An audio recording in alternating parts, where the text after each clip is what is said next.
Thank you.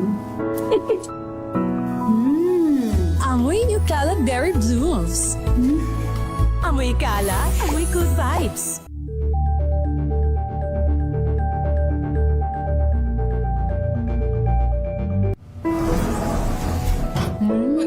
Amoy forever. Amoy NQ. Amoy Nutella Berry Blooms. Amoy kalat, amoy good vibes.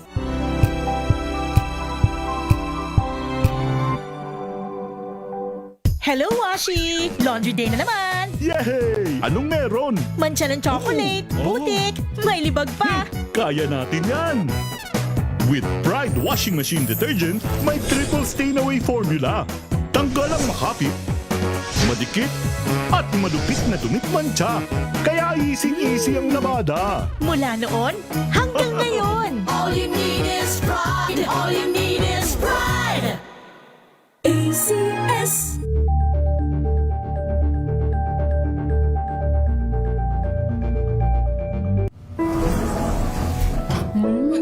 Amoy forever. Amoy NQ. Amoy Nutella Berry Blooms. Amoy kalat, amoy good vibes.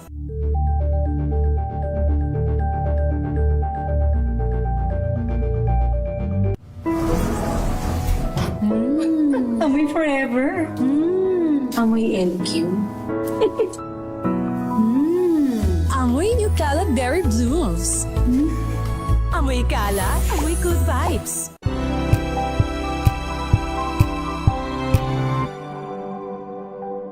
Tambalang Anthony Taberna at Jerry Baha ang gigising sa inyong umaga dahil lalatay ang humahagupit na diskusyon at komentaryo Lunes hanggang Biyernes sa 2x2.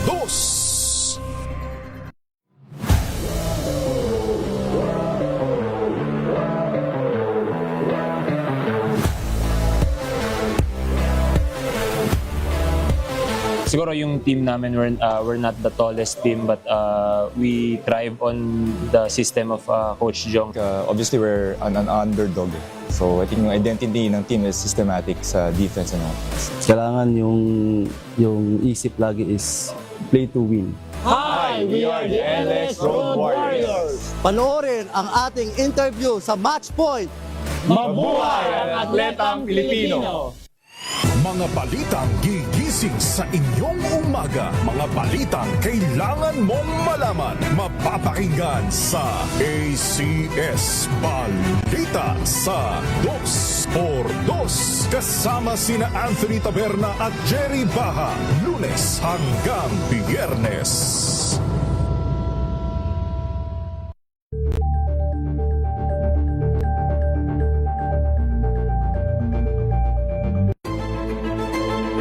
Pakikinggan ang bawat panig. When you fight for justice, think about the queer people. Kung hindi kami magkukwento, sino ang magkukwento para sa amin? Ang mga panawagan, ipababatid. Hindi talaga ito masusing pinag-aralan ng gobyerno. The women who are beaten and abused. It's time to listen to their voices. Tunghayan ang iba't ibang boses. Mga kwento mula sa iba't ibang anggulo. Dito lang sa Point of View. Mapapanood tuwing linggo, alas 12 ng tanghali sa DZRH TV.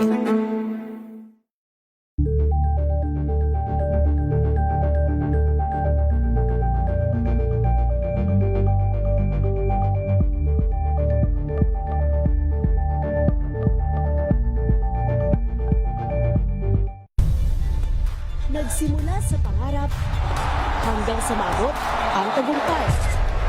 Iba't ibang kwento, iba't ibang mukha ng atletang Pilipino. Mas pinatindi, mas pinalakas, at mas pinaaksyon sa Match Point tuwing Sabado, 12:30 ng tanghali sa DZRH TV.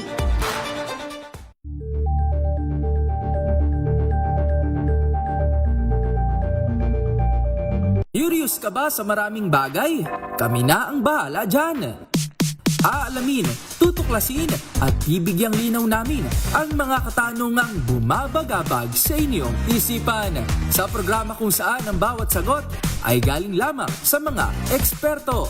Ang Expert's Opinion, tuwing linggo 3:00 ng hapon, dito lang sa DZRH TV.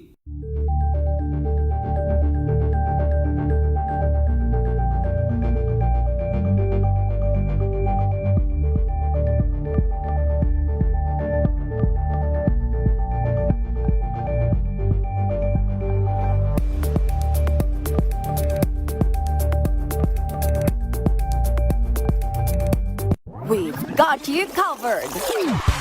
From the hottest hits, exclusive interviews,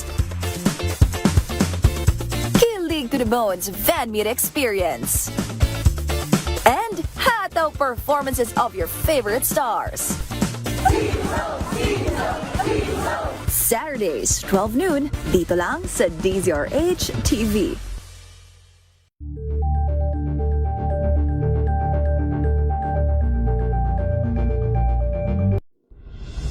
Tuloy-tuloy ang pagtulong, tuloy-tuloy ang pagseserbisyo at tuloy-tuloy ang balitaan kasama si May Binauhan sa Operation Tulong mula Lunes hanggang Biyernes.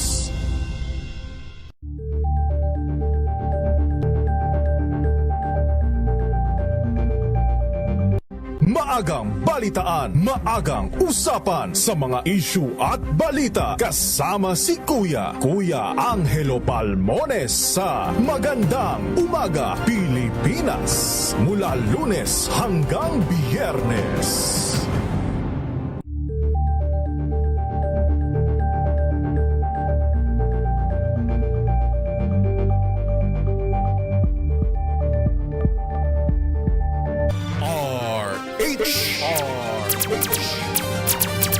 Pilipinas, ang oras po 6:40.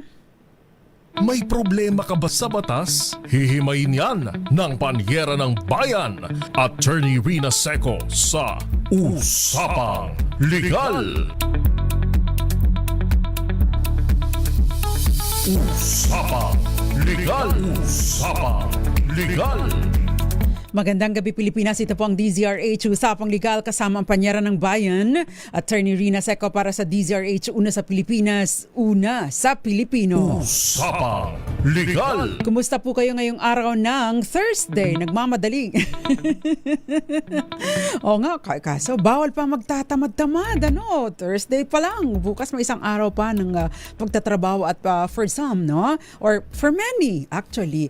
Meron pang nagtatrabaho ng Saturday at Sunday lang ang day off kasi yung iba 6 days ang kanilang sa isang linggo ang kanilang trabaho. Swerte yung mga naka 5 days laang. Usapang Legal. Kaya bawal pa rin po ang tatamad-tamad. Samahan niyo po ako hanggang 7:30 ng gabi.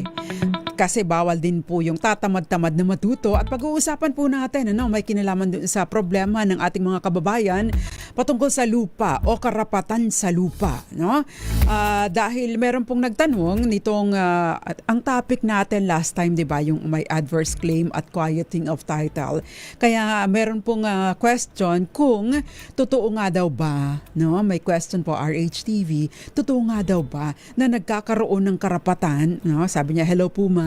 By the way, hindi po screenshot po ito, hindi ko na po ini-edit. Hello po, mag-ask po sana about po sa lupa na 6 years na namin na tinataniman. May rights na po ba kami at pwede na pa po bang ipa-tax deck ito? Usapang Legal. So ang tanong, ikaw ba, no? Ikaw ba na nag-occupy sa property, no?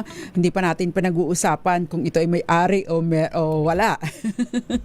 Kung ito ay pag-aari ng gobyerno, no? Pag-aari ng ating pamahalaan, no? Kung ikaw ba ay nagkakaroon ng karapatan sa property na ino-occupy mo na nang lumalagpas ng 5 years o 6 years or 10 years, no? Yan po ang pag-uusapan natin tonight, no? Kaya naman if you have questions, 0919-282-6485, no?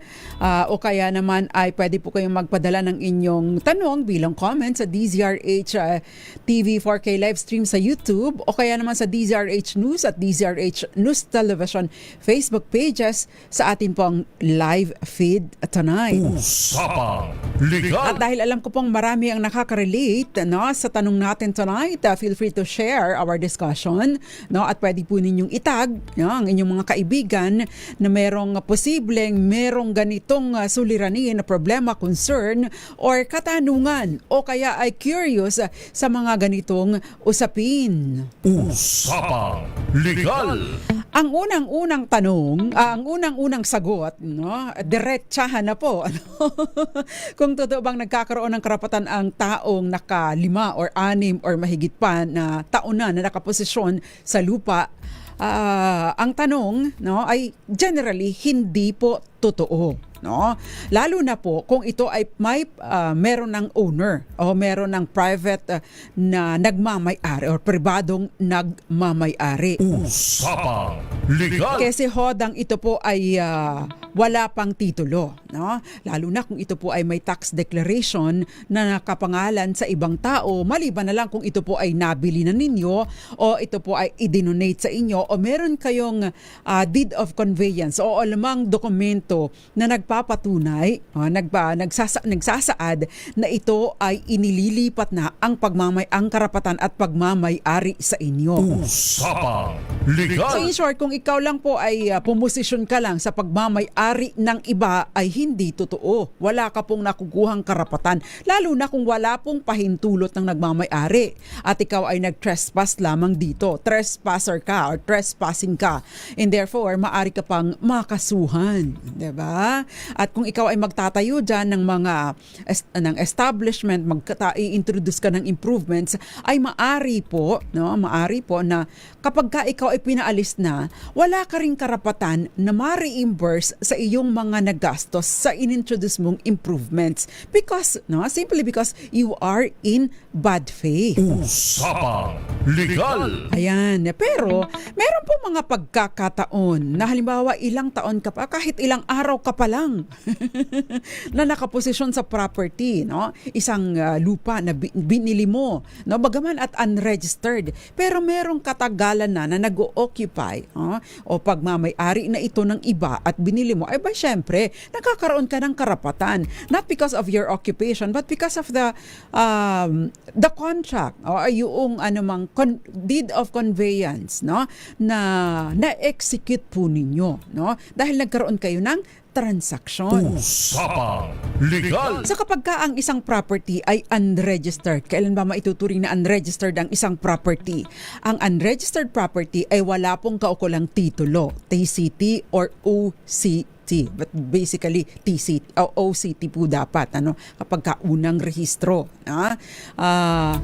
So kapag ka po ito ay unregistered, bagaman at meron po itong tax declaration, at kayo ang nakakuha dito, ay maaari pong eventually magkaroon po kayo ng karapatan sa property. Ilang taon ba ang requirement? Usapang Legal. Meron po kasing tinatawag na confirmation of imperfect title sa pamamagitan po ng Republic Act 11573, Ito po ay batas na medyo bago-bago pa po ito, kung saan ang sinasabi po, kailangan kapag ka ang isang tao ay occupant na ng property, in possession of the property in the concept of an owner, in possession of a property that is alienable and disposable, at ang possession na ito ay in the concept of an owner, maari po siyang makapag-apply ng patent o makapag-apply ng titulo sa property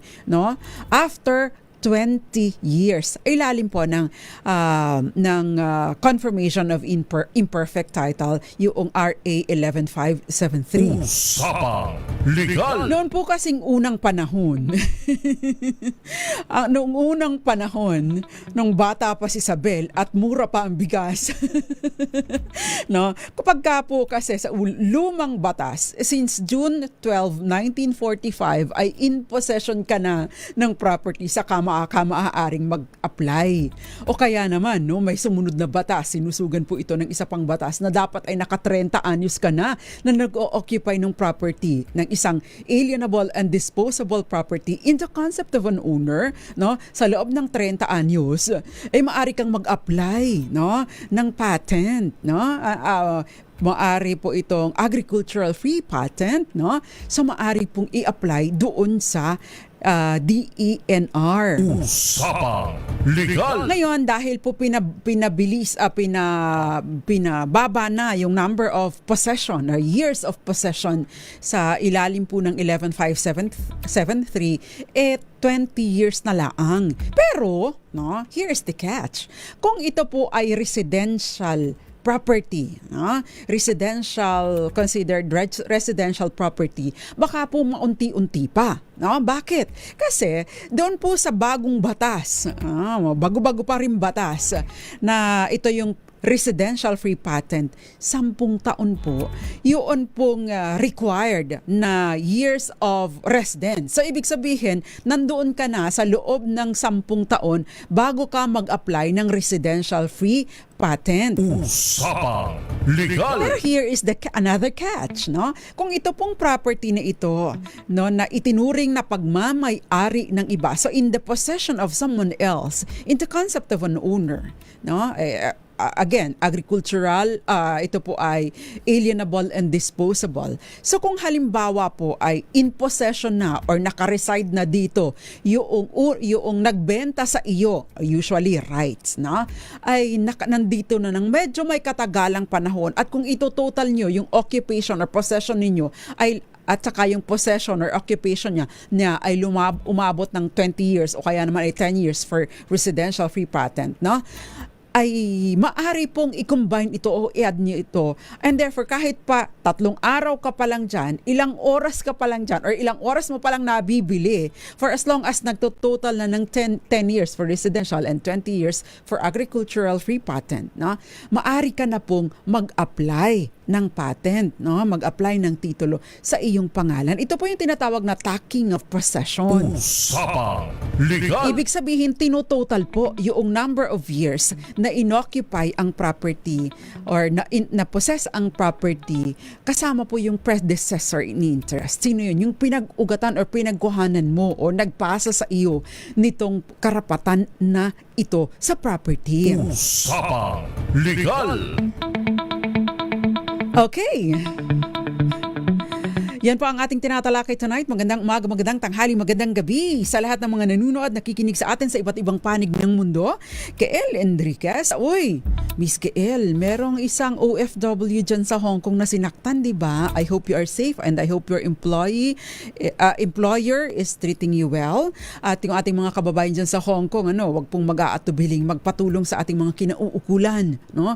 Para kung kayo po ay nakararanas ng ganitong mga pang-aabuso sa inyo mula sa inyong employer. Magandang gabi sa iyo, Gael Enriquez, and stay safe. Magandang gabi, Tita Ami Miraflor Garcia. Ngayon din sa iyo, Eduardo Narvaez, Moonbeats, si Naimbag Arabi, Imam Grace Recta, Angelita Limon. Magandang gabi po sa inyo, Irene Almodovar, Violeta Montecalvo Sembrano. Have a nice Thursday too, Ma'am Violi, Maya Bell, magandang gabi, Eduardo Narvaez, at maraming iba pa. At syempre pa, si Melvin Letrodo, nanunood sa atin. Siya pala ay Barangay Tanod. Uy, Barangay Tanod sa Barangay Katipunan sa bayan ng Santa Fe sa Leyte. Muchas gracias, Otra. Magandang gabi po sa inyo. At syempre, magandang gabi din po sa mga senior citizens na nanunood sa atin. Magandang gabi, Elmer DC. Hindi ka pa naman siguro senior citizen. Magandang gabi din sa inyo, Ma'am Teresita at Piensa. Dito nga, may residente na nagtanim ng gulay sa lote ng iba na walang nakatira. Nagpaalam naman at kaibigan niyang may-ari. Nagbenta nga siya dito ng fresh veggies. Ay, okay lang po yan. Actually, no, sa ilalim po ng local government code, kapag ka ang isang property, no, ay pinabayaan ninyong nakatiwangwang, maaari po kayong mapagbayad pa ng penalty, no? Kaya yung mga idle lots, hindi po dapat yan pinananatiling idle lang, no? Dahil sa ilalim po ng batas, pwede po kayong mapagbayad, no? Maliban pa sa amilyar. Usapang Legal! Sabi ni Ma'am Teresita, sa bahay, hindi pwede ang tatamad-tamad. Hindi natatapos ang trabaho. Si Ma'am Joy Garimbao sa Michigan at si Ma'am Teresita Atienza, magandang gabi. At yung iba pang mga nanonood sa atin, magandang gabi po sa inyong lahat. Usapang Liga. At syempre pa, no, tatalakayin po natin, palalawigin pa natin ang ating talakayan sa RA 11573, gayon din sa residential free patent, at meron pong mga questions pa, no, patungkol doon sa kanilang minana, no, na nailipat sa pangalan ng isang tao lamang, at yung minana na nakapangalan sa kanilang lahat. May mga questions po dyan. At syempre, kung may mga questions po kayo, feel free to share, feel free to ask, at kung kaya po natin sagutin, sasagutin po natin. Kung hindi po natin kaya sagutin, i-research po natin yan. Magbabalik po tayo. Ilan muna mga paalala dyan lamang po kayo. Kayo'y nakikinig sa Usapang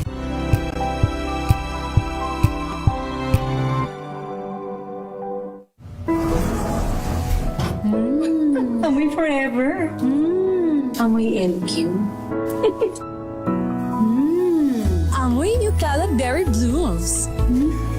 Amoy Cala, amoy good vibes.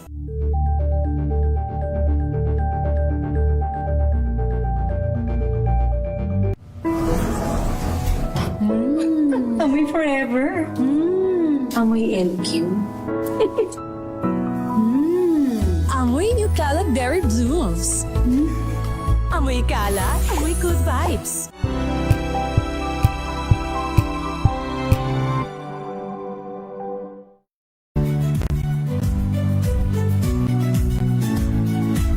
Magandang araw mga kaibigan. Ito po ang balerina ng bayan, si Lisa Makuhay Lizalde, na nag-aanyaya sa inyong samahan kami at ang aming mga espesyal na panauhin para sa kalahating oras ng masayang kwentuhan sa aming programang Art to Art, kung saan ang usapang sining at kultura ay para sa lahat. Huwag kaliligtaan, tuwing linggo, alas 3:30 ng hapon, dito lamang sa DZRH Radio, DZRH TV, at via online streaming. Abangan this Saturday. Hi, I'm Kain, and you're watching Sinjo.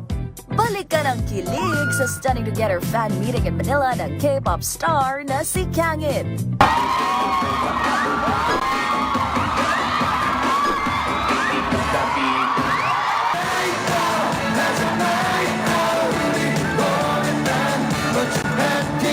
Alas 12 ng tanghali, dito lang sa DZRH TV. Mahal ko kayo. Kung good vibes ang hanap mo, dito ka na sa sigurado! Mula sa mga istoryang nagbibigay ng inspirasyon hanggang sa mga kwentong may dalang solusyon. Mga balitang pampagaan ang pakiramdam at pampaganda ng araw. Hindi lang ba sa good news, kundi the better news. Mula Lunes hanggang Biyernes, 1:00 ng tanghali sa DZRH TV.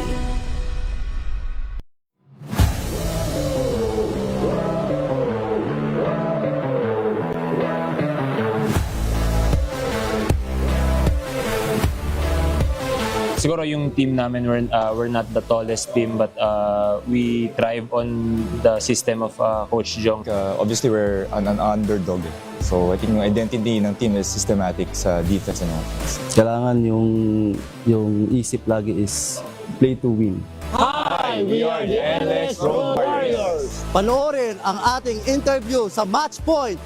Mabuhay ang atletang Pilipino! Ito ay bunsod ng naitalang 17 individual na ang kanilang naaresto.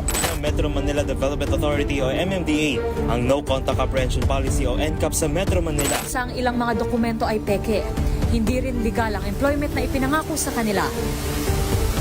Sa mata ng batas, mananagot ang sangkot at may sala. Dahil sa bawat paglabag, may karampatang parusa. Alamin ang mga pananagutan sa likod ng mga bawal. Dito sa Hoy! Bawal Yan! Tuwing Sabado, alas 11:30 ng umaga. Dito lang sa DZRH TV.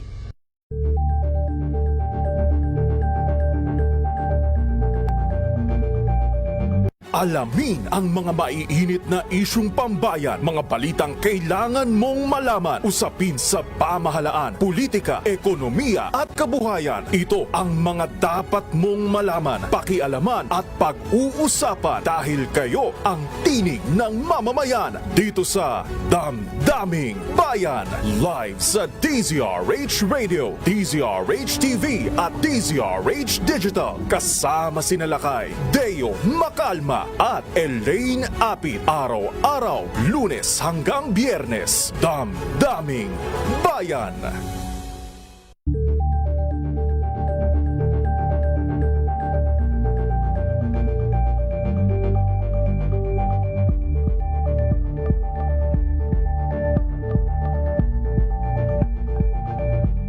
Tambalang Anthony Taberna at Jerry Baha ang gigising sa inyong umaga dahil lalatay ang humahagupit na diskusyon at komentaryo Lunes hanggang Biyernes sa 2x2.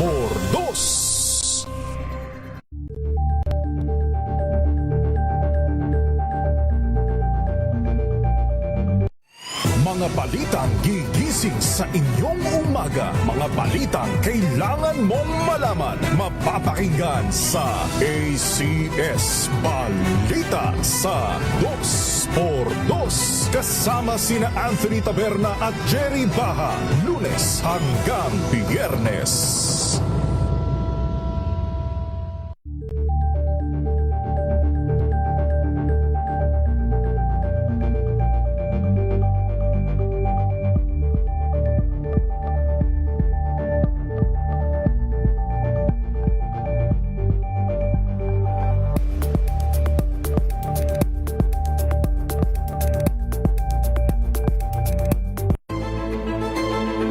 Pakikinggan ang bawat panig.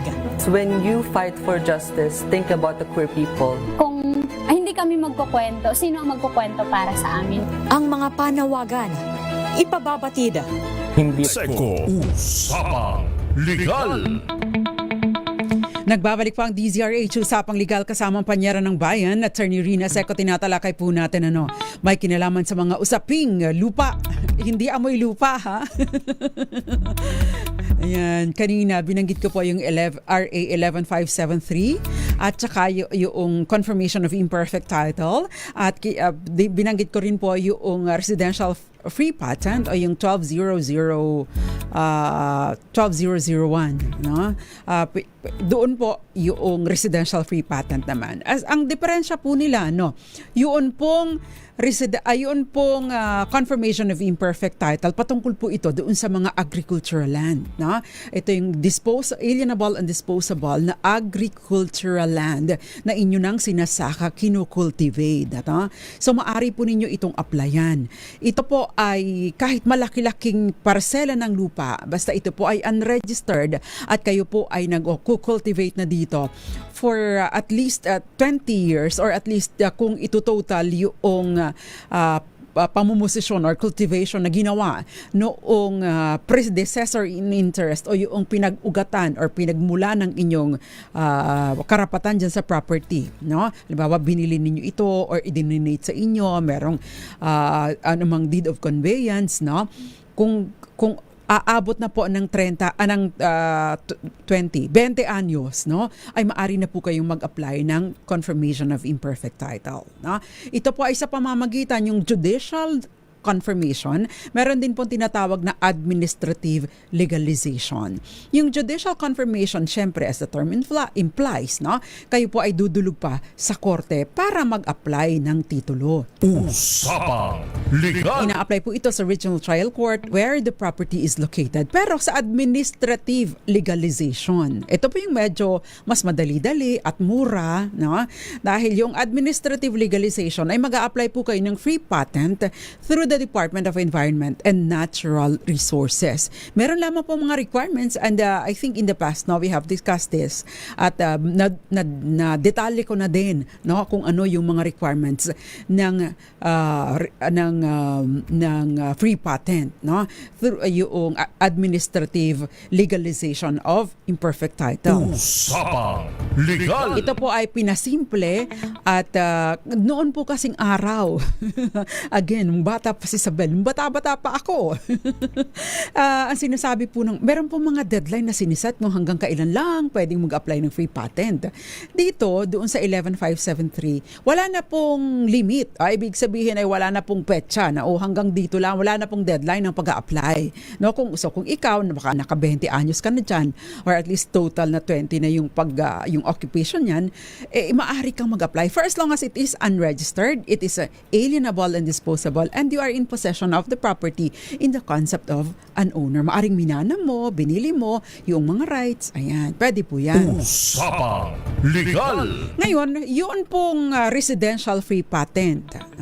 Ito po yung residential free patent, sinasabi naman doon, may limit po ito, kung kayo po ay nakatira na dyan for at least for a period of 10 years at you are claiming ownership in good faith, meron lamang po itong limit sa mga doon po sa mga highly urbanized cities ay not exceeding 200 square meters. So maliit lang po ito. Doon po sa free patent, malaki-laki po kahit hektarya po ang abutin. Pwede po 'yun. Pero dito po kung mag-a-apply po kayo hanggang 200 square meters sa highly urbanized cities, sa other cities ay hindi lalagpas ng 500 square meters.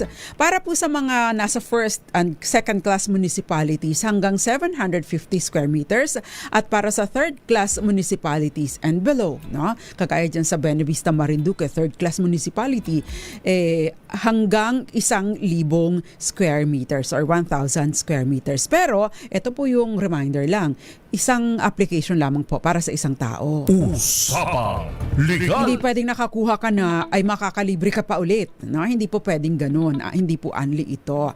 So kailangan pong i-file ang application sa Department of Natural, sa Penro, Community Environment and Natural Resources Office.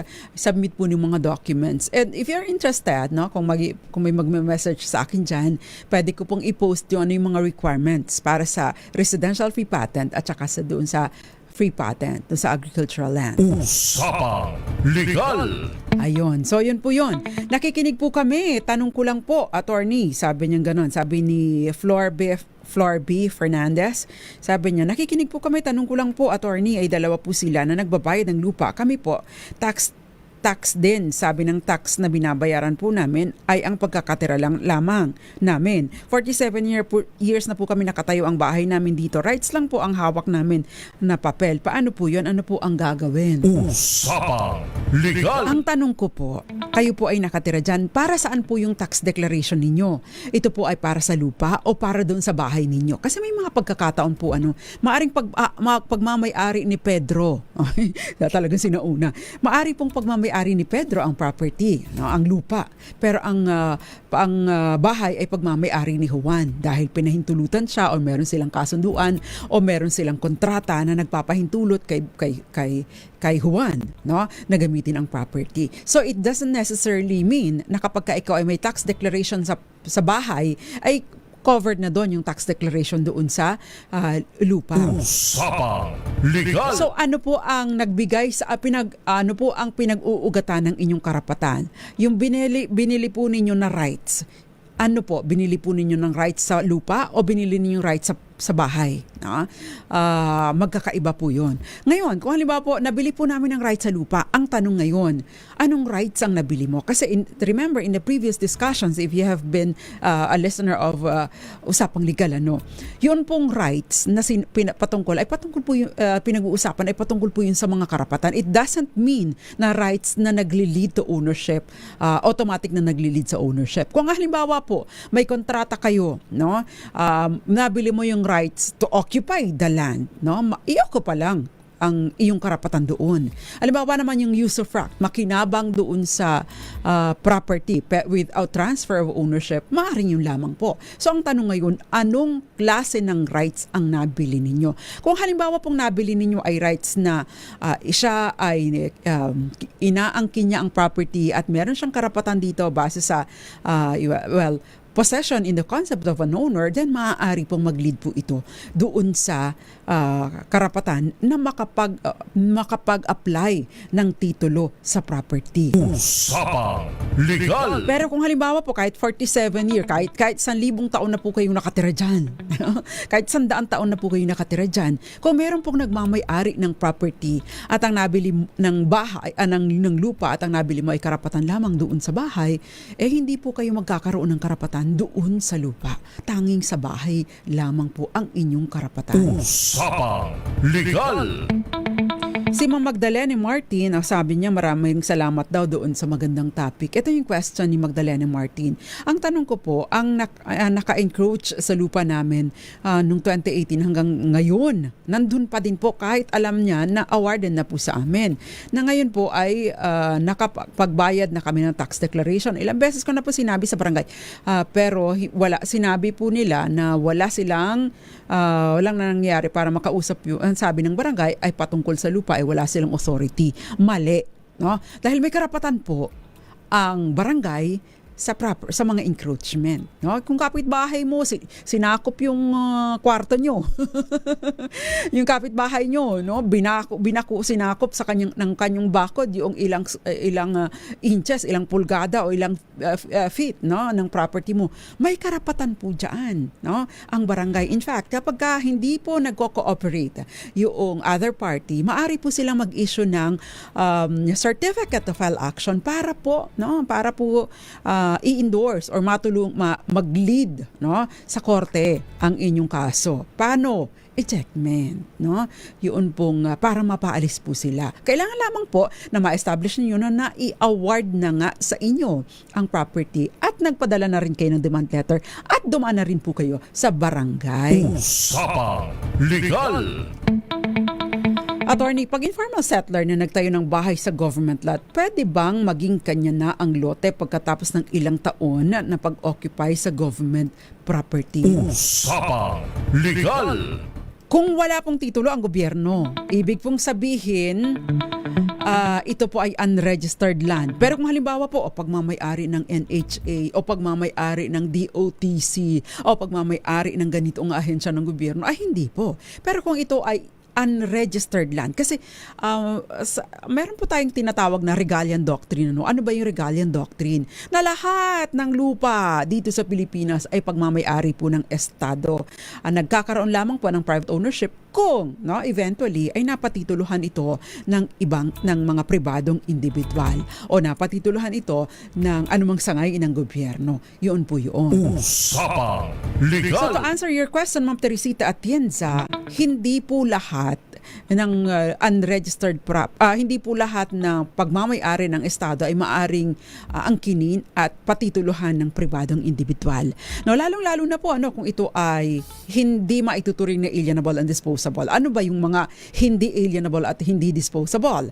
No, mineral lands, parks, military reservation, forest land, timberland, yan. Hindi po yan maaaring maging pagmamay-ari ng mga pribadong individual. Usapang Legal! Although, baka tanungin ninyo ako, attorney, si Pangulong Rodrigo Duterte, nag-issue noon na tungkol doon sa mga military reservation na i-privatize na. Hindi po ganun ang tenor noong pahayag ni Pangulong Duterte. Ang sinasabi lang po niya, pag-aralan o tingnan muli yung mga tinuturing na military reservation at kung hindi ito ginagamit ay maari na itong pwedeng ma-award doon sa mga pwede po itong i-declare na alienable and disposable at maari itong mapatituluhan ng mga occupants ng property. Yun lang po yun. Usapang Legal! Angelita Linom, Irene Almodovar at maraming iba pa. Magandang gabi. Reynante Ebasco, nanonood sa atin sa Saudi Arabia. Uy, magandang gabi po sa inyo. Si Magdalena Martin, magandang gabi. Maraming salamat. Randy Bacomo, Jericho Ferrer. Kilala ko ba si attorney? Narinig ko lang po siya. Magandang gabi po sa inyo. At mga taga-gagalangin, Tondo, magandang gabi. Magandang gabi din po sa inyo. Sino pa ba itong mga nandito? Gusto kong mabate, ma-recognize yung ating mga nanunood sa atin from time to time. Jerry sa Magaysay, magandang gabi po sa inyo. At syempre pa, Ma'am Teresita Atienza. Yan. Itong si Jerome Lorenzo, magandang gabi. Si Let Duque Bueno, paano pag may nag-squat sa titled lot? Ay, syempre, kailangan po ninyong una, padalhan po ninyo ng demand to vacate, dalhin po ninyo sa barangay dahil requirement po yung pagdulog sa barangay at depende po sa inyong kung gaano nakatagal na nag-squat doon na inoccupy illegally yung property ninyo, yung magiging hakbang. Definitely, ejectment po ito. Maaari po tinatawag na forcible entry kapag less than hindi pa po lumalagpas ng 1 taon yung illegal na pag-occupy sa property o kaya naman po yung unlawful detainer kung hindi pa rin po lumalagpas sa 1 taon yung illegal na pag-occupy sa property. Ang pagkaiba lang po nila, dati kung unlawful detainer, dati legal yung occupation, maari or pamumusisyon, maaring may lease contract kayo pero naglaps na, hindi nagbabayad, ayaw pa rin umalis, unlawful detainer po ito. So ibig sabihin, nag-umpisa na tama, legal ang pag-occupy or pamumusisyon and then after some time naging illegal na dahil may mga factors na. Kung lagpas naman po na lagpas na ng 1 taon ay medyo mas mahirap po, Bakit? Marami pong mga requirements, Kaya hindi dapat patatagalin yung mga illegal na nag-occupy sa property ninyo. Mas kailangan po ninyo dumulog sa Korte Suprema, not Korte Suprema, sa Regional Trial Court. Kailangan po ninyo ng abogado at magpa-file po ng petisyon, Meron pong recovery of possession na tinatawag, na maaring na dapat isampa sa korte para po mapaalis. So hindi po basta-basta pupunta kayo doon at magdadala kayo ng pulis. Aalis ka ba dyan o hindi? Hindi pa pwede po doon. Hindi pa pwede magdadala kayo ng baril at magpapaputo kayo. Aalis ka? Hindi pa pwede. Maaari po kayong makasuhan doon. Kaya wag pong ilalagay sa ating mga kamay ang batas. Usapang Legal. Okay, Mami Belen Rivera, Jerome Lorenzo, magandang gabi. Let Duque Bueno, Valentino Milena Ponsa. Uy, namiss kita, Valentino. Baka mamaya right of way na lang pala ang nabili. Ayun ang problema. By the way, yung right of way hindi po yung libre ha. Ang right of way po ay binabayaran po doon sa may-ari. At kapag may nagbayad ka ng right of way, hindi po nalilipat sa inyo yung hindi po nalilipat sa inyo yung titulo. Parang silbing lang yun. Mahal-mahal sa renta. Anthony Abrenica, magandang gabi. Freddy Ferrer, magandang gabi. Jerry Sumagaysay, Mami Belen Rivera, at yung iba pang mga nanunood sa atin. At syempre pa, binabati ko din ang happy birthday.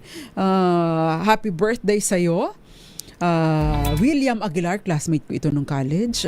At happy birthday din sa'yo, Dennis Tabar, ang kinakusgan sa Sugbu. Happy birthday sa'yo, Dennis Tabar.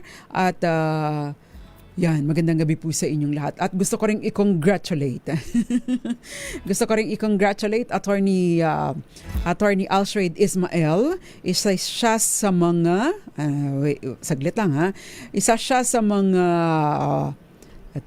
congratulations Attorney Alshred Ismael dahil siya ay recognized as a top tier in-house counsel in Asia and in the Middle East at the in-house Community IHC Council of the Year Awards 2025. Kaklase ko po ito si Attorney Alshred Ismael. Usapang Legal. Okay, dakuan po natin ng Next question please before we pause for commercial dahil madami. Kailangan po ba ng dark clearance kung halimbawang nakabili ng portion lamang ng CLOA title? The answer is yes, kakailangan po ninyo. Kahit gaano pa yan kalaki, kaliit, no? Halimbawa kahit 50 square meters, 60 square meters, no? Kailangan po ng dark clearance kapag ka po magbibenta or bibili ng agricultural land. Usapang Legal. At saka kailangan po certificate of total land holdings. Bakit? Baka kasi sobra-sobra na kayo sa mga binili ninyo because sa ownership ng agricultural land. Because wala pong private citizen, wala pong tao na maaaring magmay-ari ng lagpas sa 5 hektaryang lupain ng agricultural land. Ayan. Napakahalaga po by the way, tignan po ninyo pag bibili kayo ng CLOA kung kayo ay lagpas na doon sa 10-year restriction dahil sa inasabi po ng batas, within 10 years from the issuance of the CLOA, ang lupa ay hindi maaaring maibenta, maisangla, mai-lease, mai-mortgage. Bawal po yung Usapang Legal. Ayan, kaya mag-iingat po sa pagbili ng mga lupang CLOA. Ayan. Next question please. Ayan. Meron pa marami pa tayong mga questions. Next question please, RHTV. Attorney, magtatanong lang po sana tungkol sa nawawalang titulo ng lupa namin. Hindi na po kasi talaga mahanap ano po ba ang pwede namin gawin sa mga nawawala ng titulo ng property. Parang ako hindi naman titulo dahil wala naman akong titulo ng property. Sa mga nanay at tatay ko, no? Ang title ng property namin, pero parang ako medyo may pagkabura. Madalas ko nawawala ang aking headset o kaya yung aking AirPods. Minsan nami-misplace ko din pati cellphone ko. Mabuti na lang na nauso itong relo na pwede mong matrace yung iyong cellphone. Kaya dapat ingatan. Mamaya sasagutin po natin yan sa ating pagbabalik. Ilan po muna mga paalala. Again, pwede pa po kayong mabol sa inyong mga questions. Kayo'y nakikinig sa Usapang Legal kasama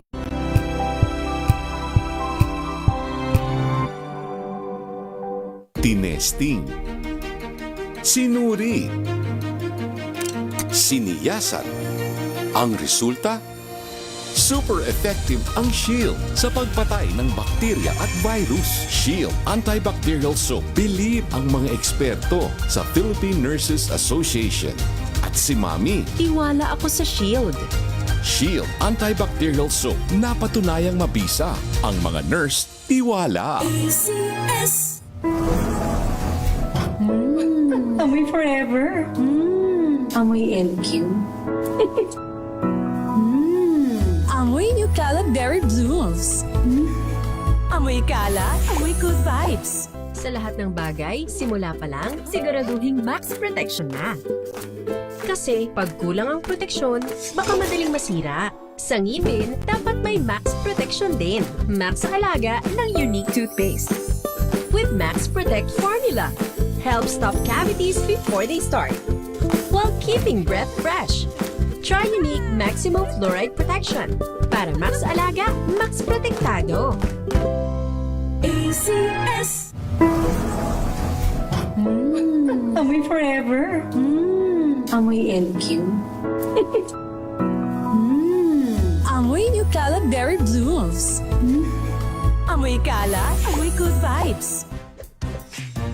Tanggaling-galing mo Smart dishwashing paste ko Pritong ulam na masebo Plato ng kaldero Tanggaling for everyday. Ganyan pag smart ang dishwashing paste. May double tanggaling formula. Tanggal ang sebo, tanggal ang bakterya. Pahit para walang bahid. Linis fantastic sa metal at plastic. Number 1 ko to. Tanggaling-galing mo Smart dishwashing paste. ACS.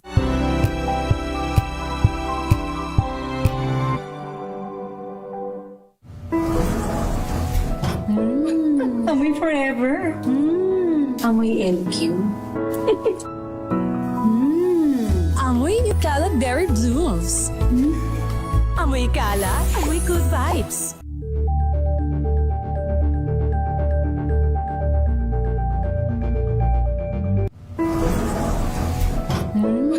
Amoy forever.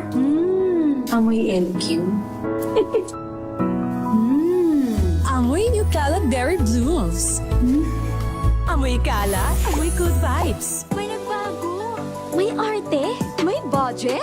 Akala nyo lang yon. So solid. White Rose Papaya, wow, White Rose. White Rose Papaya, wow, White Rose. White Rose Papaya. May glow up with the White Rose Papaya. White Rose Papaya. May puti power times 2 kasi may papaya at niacinamide. May shea butter and tea tree oil pa. Kutis sulit ang glow up. Glow up with the White Rose Papaya.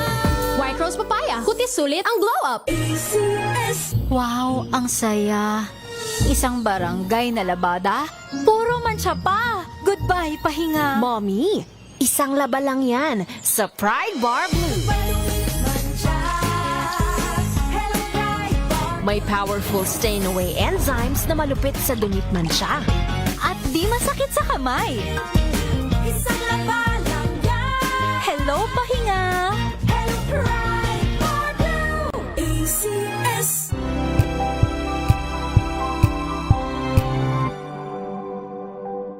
Curious ka ba sa maraming bagay? Kami na ang bahala dyan. Aalamin, tutuklasin at bibigyang linaw namin ang mga katanungang bumabagabag sa inyong isipan. Sa programa kung saan ang bawat sagot ay galing lamang sa mga eksperto. Ang Expert's Opinion, tuwing linggo 3:00 ng hapon, dito lang sa DZRH TV.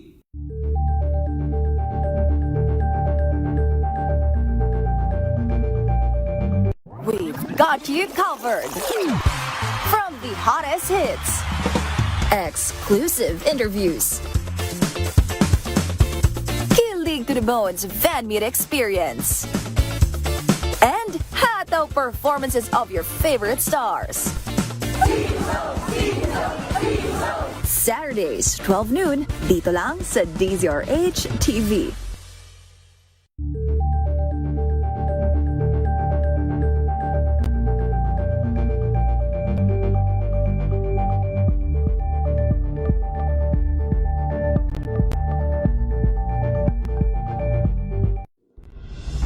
Tuloy-tuloy ang pagtulong, tuloy-tuloy ang pagseserbisyo at tuloy-tuloy ang balitaan kasama si May Binauhan sa Operation Tulong mula Lunes hanggang Biyernes. Abangan this Saturday. Hi, I'm Kangin and you're watching Sinjo. Balik ka ng kilig sa Stunning Together fan meeting in Manila ng K-pop star na si Kangin.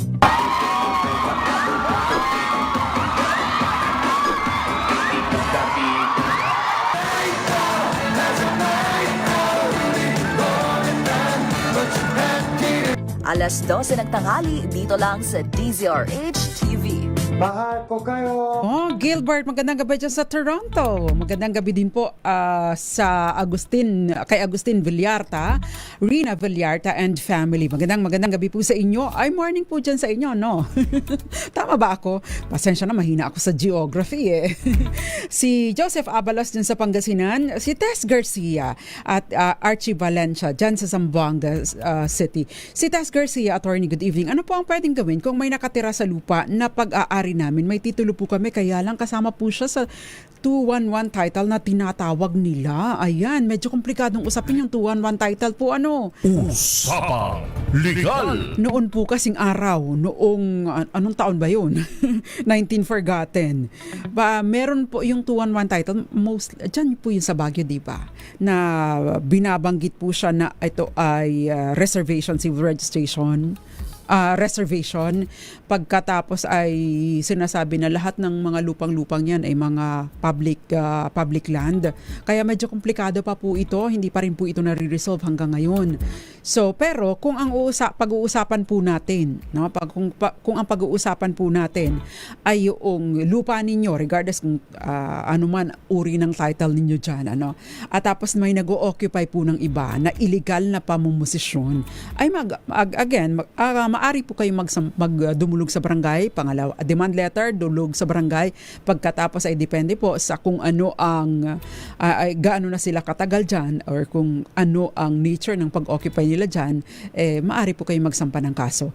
Batay sa binanggit ko na kanina kung forcible entry, unlawful detainer, or recovery of possession. Usapang Legal. May next question, Gemma Romano, magandang gabi. Maraming salamat daw at ingat daw po tayo palagi. Reynante Ebasco, thank you very much. Next question please. RHTV. Attorney, bumili po ng lupa ang magulang ko pero hindi po binigay ng seller ang kopya ng titulo. Ang problema po, patay na po ang seller at pinagpapartehan na ng mga anak yung lupa. Ano po kaya ang magandang gawin? Ayan. Usapang Legal. Dapat po alerto po kayo, ano? Dahil kung nagpaparte-parte na dyan ay nagsisettle ng estate, ibig sabihin, dapat po makisali po kayo sa settlement of estate, magpadala po kayo ng demand letter. Pero at the same time, habang nagpadala po kayo ng demand letter, magpa-affidavit of adverse claim na po kayo. Anong ibig sabihin nito? Mag-execute po kayo, kayong mga magkakapatid, no? Mga ang mga magulang ninyo, itong buyer kasi ang namatay pala ay si seller, no?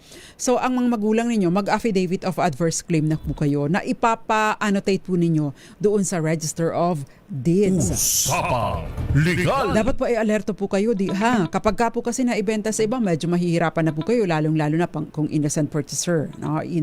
Buyer in good faith, no? Yung makabili nitong property na ito, bagaman at nabili na ninyo, ibinenta pa sa iba ng mga tagapagmana. No, maganda po na magpadala po kayo ng demand letter para sa surrender, no?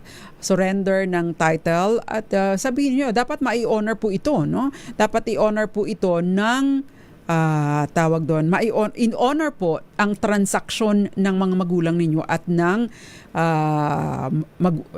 seller. Ayan. Usapang Legal. Pwede po kayong mag-petition for specific performance for the surrender ng title at syempre pa mag-affidavit of adverse claim at pwede po kayong magsampa ng specific performance against the estate noong namatay, nang yumao na, no, na seller. Usapang Legal. Next question please. Meron pa po tayong next question nasaan na ba yun? Attorney, may mana po kami lupa sa parents namin. Ang ginawa yung sister kong nag-asikaso, pinangalan sa amin lahat ng mother title. 7 po kami at gusto ng 3 ibenta yung share nila. Ang sabi po nung nag-aaral pagka-abogado na kilala namin, dapat asikasuhin muna namin ang mana at baka po EJS ito, extrajudicial settlement. Hindi po namin alam kung paano po sisimulan. Usapang Legal. Kung ito po ay nakapangalan na sa inyong mga tagapagmana, ibig sabihin na settle na po either na settle na yung estate or naipangalan na sa inyo bago pa namatay ang inyong mga magulang, no? So ibig po sabihin, hindi na po ninyo kailangan pa mag-settle ng estate, no? Ang tanging kailangan po ninyo ay i-demand na magkaroon po ng partition doon sa property.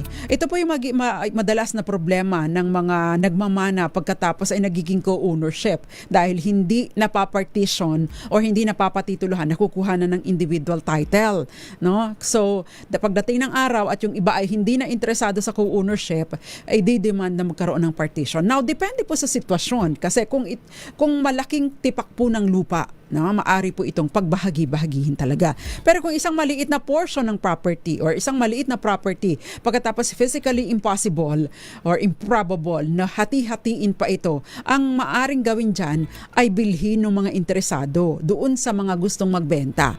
O kaya naman po ay ibenta ito sa iba. Mag-i-engage po kayo ng independent appraiser para po malaman kung magkano yung babayaran sa inyo doon sa property. Of course, maaari po ninyo itong pagkasunduan. Again, hindi na po kailangan ng extrajudicial settlement dahil nakapangalan na naman sa inyo ang property. Usapang Legal. Ayan, so naubos na po ang ating oras. Salamat po sa pagsama ninyo sa akin tonight. Magsama-sama po ulit tayo on Tuesday. No, same time, same station, same social media platforms. Yung question po ni Melvin Letrodo, kung pwede daw ba na ang barangay tanod ay mag-aresto kung sakaling makakita ng magkawatan.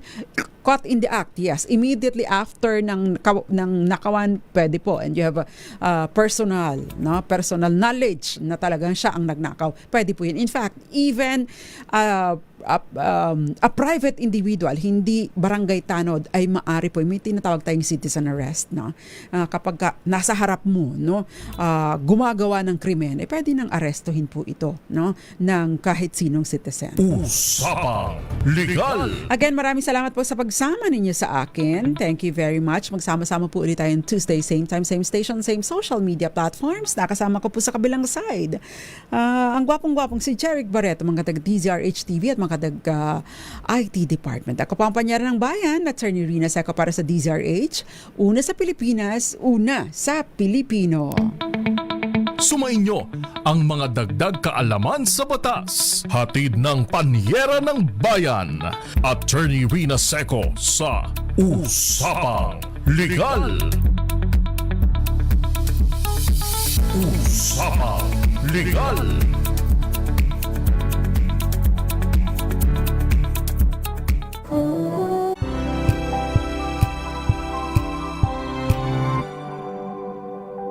Hello, Washi! Laundry day na naman! Yay! Anong meron? Mancha ng chocolate, putik, may libag pa! Kaya natin yan!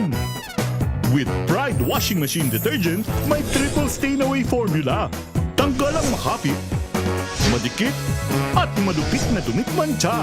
Kaya easy-easy ang labada. Mula noon hanggang ngayon! All you need is pride. All you need is pride. ACS.